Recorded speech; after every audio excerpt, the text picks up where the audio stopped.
Hello everybody. तर पुन्हा एकदा स्वागत करते माझ्या नवीन ब्लॉगमध्ये. Do like, share and subscribe to my channel growing with my baby. तर आज 3.5 महिन्याच्या माझ्या बाळाचं तिसरं लसीकरण मीन्स थर्ड वॅक्सिनेशनचा माझा संपूर्ण अनुभव आणि टिप्स मी शेअर केलेले आहेत. तर आजचा दिवस हा माझ्यासाठी खास होता, कारण मी माझ्या 4.25 महिन्याच्या बाळाचं तिसरं लसीकरण द्यायला निघाले होते. असेच घरातून देवाचं दर्शन घेऊन आम्ही निघालो. थोडीशी मनात काळजी आणि भीती पण होती.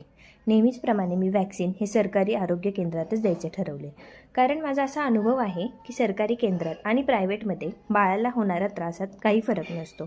ऑब्वियसली पेनलेस आणि पेनफुलमध्ये थोडासा डिफरन्स मात्र आहे, पण इंजेक्शनाची वेदना बाळाला सहन करायचीच असते.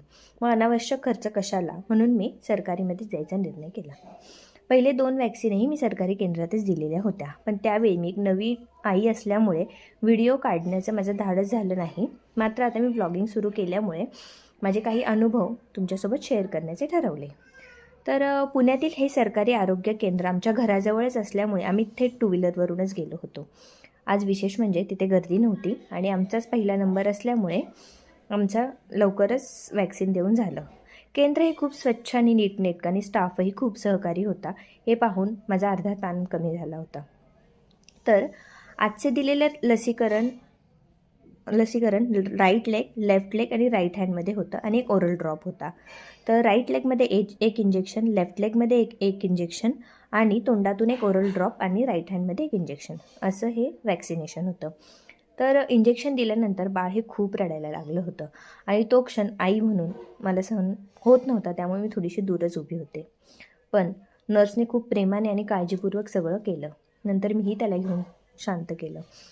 तर सरकारतर्फे काही किट्स आपल्याला आपल्या बेबीसाठी मिळतात. तर तसंच एक लसीकरण पूर्ण झाल्यानंतर आम्हाला हिमालया कंपनीचे 2 किट्स मोफत मिळाले होते, ज्यामध्ये बेबी पावडर, बेबी ऑइल आणि बेबी सोप होते.